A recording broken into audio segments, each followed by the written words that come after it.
Maya Agege, où est-ce qu'on en est de l'inclusion des personnes LGBT+ au travail aujourd'hui?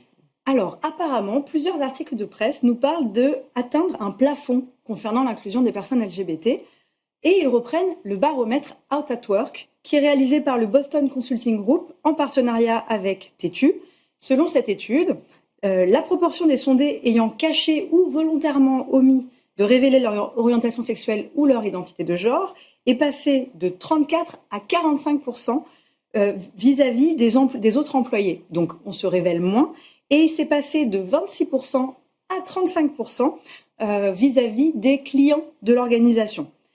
Concernant les employeurs et les managers, les chiffres de sa révélation, de son coming out, sont assez stables, 28-29%. Mais finalement, pour autant, quand on regarde l'ensemble, on remarque que les personnes LGBT sont plus souvent out au travail.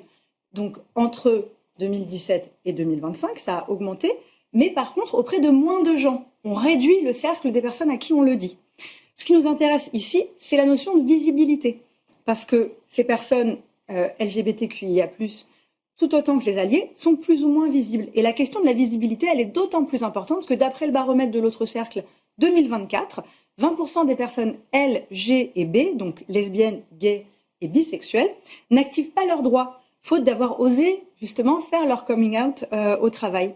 Et ça, ce que ça veut dire concrètement, c'est que ces personnes-là vont moins ou pas demander des jours de congé pour mariage, pour Pacs, pour congé coparents, ou bien elles vont peut-être pas demander l'affiliation de leur partenaire auprès de la mutuelle de l'organisation.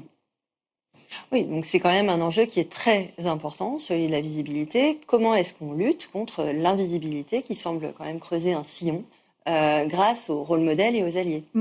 En fait, désigner des rôles modèles ou agir en tant que rôle modèle, c'est faire émerger des figures d'identification et je pense qu'on en parlera pas mal dans l'émission. Être allié, de l'autre côté, c'est apporter son soutien à un groupe. Mais qu'est-ce que veulent dire ces rôles? Quels impacts ils ont? Comment on vit ou elles vivent, ils et elles vivent cette nouvelle visibilité?